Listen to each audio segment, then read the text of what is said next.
In the course of every person's life, there are inevitable moments of harsh trials. We face circumstances that seem blatantly unjust, as if fate itself has turned against us. Often, those we trust the most, the ones in whom we place our highest hopes, inflict the deepest wounds, disappointing us when we least expect it. An individual can be misunderstood, their merits undervalued, their efforts overlooked, and their presence ignored. In these pivotal moments, the world presents a choice between two starkly different outcomes. One can either allow adversity to break them, plunging into an abyss of despair, or use these shocks as a catalyst for profound inner transformation, forging oneself into something far stronger and more resolute. It is at this crucial crossroads that many make a common yet fatal error. They mistakenly believe that true mental strength lies in feigning invulnerability, in showing no pain or weakness.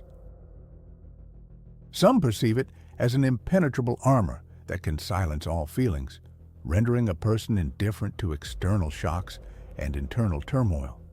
However, mental fortitude is not icy detachment or emotional emptiness. Rather, it is the art of maintaining remarkable composure amid chaos, when everything around you is collapsing. It is the unique ability to feel the full spectrum of emotions, from deep sorrow to intense anger, yet still act with a clear and deliberate mind. This is not callousness, but rigorous internal discipline that demands constant control over one's reactions, not their complete suppression. For anyone truly seeking to achieve a state of mental invulnerability, to build an inner fortress impervious to external storms, this is the challenging yet enlightening path they must walk to the end. This grueling yet profoundly rewarding journey begins with pain. Not mere discomfort, but genuine, piercing pain that penetrates the very depths of the soul. It is the pain born of bitter betrayal, irreplaceable loss, and crushing failures that seem to extinguish all hope. However, pain is not something to be fled from at all costs. On the contrary, it is a stern but wise teacher, a silent invitation to the deepest inner growth and development. As Marcus Aurelius, one of the most powerful rulers in history, astutely noted in his private journals, writings meant for his own reflection, not for public consumption, the real problem does not lie in external circumstances. The suffering that befalls us stems not from the events themselves, but from our judgments about them. You have power over your mind, not outside events. Realize this, and you will find true, unshakable strength capable of withstanding any of life's storms. The essence of achieving mental invulnerability lies not in trying to control life circumstances, but in the ability to regulate one's own response to them. It is not about avoiding difficulties, but about developing the skills to overcome them and rise above challenges. The more an individual strives for absolute comfort, the more vulnerable they become. Conversely, the more they are willing to accept and even actively integrate discomfort into their experience, the stronger their inner resolve grows. Those who no longer depend on the external world and its predictable behavior to maintain their inner equilibrium exhibit an unseen but powerful energy. This is the foundation upon which the unbreakable fortress of the mind is built. The initial step on this path is taking radical ownership. Regardless of whether an event occurred through one's own fault or as a result of external factors, one must accept full responsibility for how they respond and act in the situation. They stop looking for someone to blame. They abandon the habit of faulting circumstances. They cease to expect apologies from others. And they do not fixate on demanding justice. All these behaviors, the impulse to blame, holding grudges, feeling that others owe you something, effectively keep a person in a state of emotional captivity. A mentally invulnerable person does not waste energy lamenting the world's imperfections. Instead, they actively adapt to change. They observe what is happening. They adjust to new conditions, and they quietly continue moving forward. Stoic strength is quiet. It does not seek to display its virtues or require public recognition. It needs no external approval, for its foundation is built on deep self-respect. No one expressed this truth better than Epictetus, a man who was once a slave. It's not what happens to you, but how you react to it that matters. His life was filled with trials that most people today could hardly endure, yet he found inner peace in the one place no external force could touch, his own mind.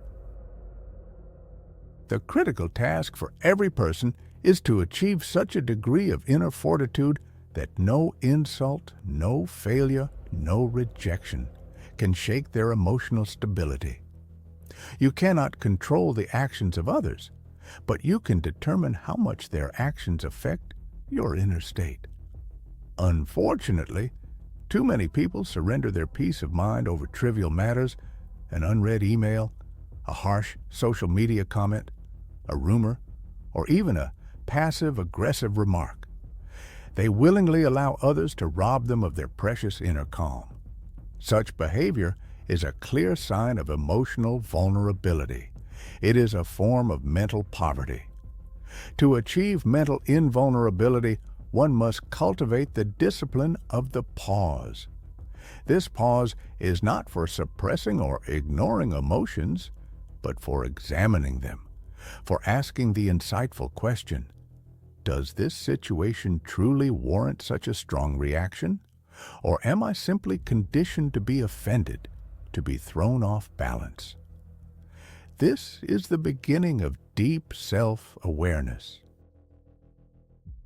You start to observe your internal reactions, noticing what triggers you, what angers you, and what makes you chase things impulsively. This heightened awareness then transforms into unshakable inner strength. A significant portion of human suffering is self-inflicted. People suffer because they refuse to accept reality as it is. They agonize because they place expectations on life that are entirely inconsistent with its true nature. The great Stoic Seneca sagely observed, "We suffer more often in imagination than in reality." This was not just a poetic phrase, it was a clinically accurate assessment. We build detailed scenarios in our minds of how things should be, only to be crushed when reality inevitably deviates from our carefully constructed plans. Mentally invulnerable individuals do not waste their energy fighting reality. Instead, they learn to work with it. They face the facts, no matter how painful. They stop living in a world of fantasy and start acting in accordance with the truth. This does not mean suppressing one's humanity or emotional range. It means training one's reactions. Such people feel emotions, but they do not let emotions drive their actions. They notice the urge to lash out, but do not obey it. They acknowledge the sting of rejection, but do not stoop to begging. They feel the rise of frustration, but do not allow it to erupt. This is not weakness. This is true mastery. It is a level of self-control that most people never achieve because it requires relentless discipline, deep inner work in solitude, and genuine humility.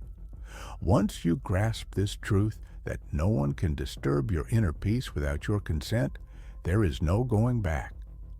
Achieving mental invulnerability is not an instantaneous transformation, but a continuous, lifelong journey. It is forged day by day each time you consciously choose to act rather than react. Every moment you choose silence over pointless arguments, composure over chaos, or prudent restraint over a thirst for revenge, you strengthen this path. This choice is not born of fear of speaking out, but of an inner power so profound that it has no need to. As you grow, you realize that not everyone deserves your energy. Not every situation requires a reaction. Not every conflict needs your participation, and not every wound needs to be put on display. There is a primal power in emotional discipline.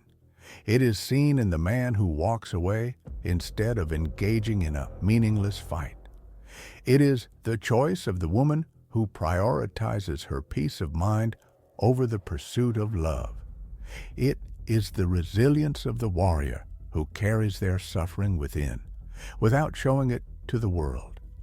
The Stoic path is about rising above the fray, cultivating clarity, and, most importantly, mastering yourself before attempting to master anything external.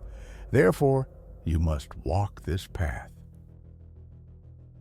It is not enough to admire the idea of strength. You must become its embodiment. Do not simply collect wise sayings to adorn your weakness.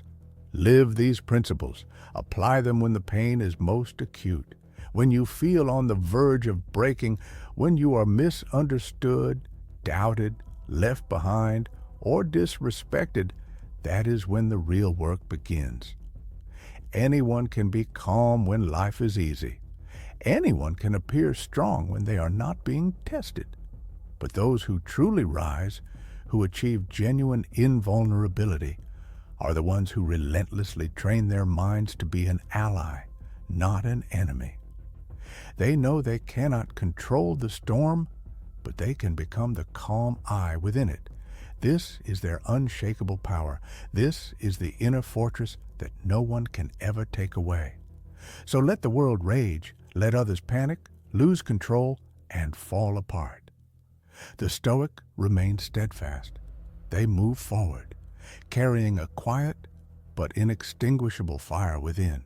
Their words are few, but when they speak, they cut through the noise. They do not seek control, they radiate it. And when others look at them, wondering why they cannot be shaken, disturbed, or broken, it is because they have not yet understood a simple truth.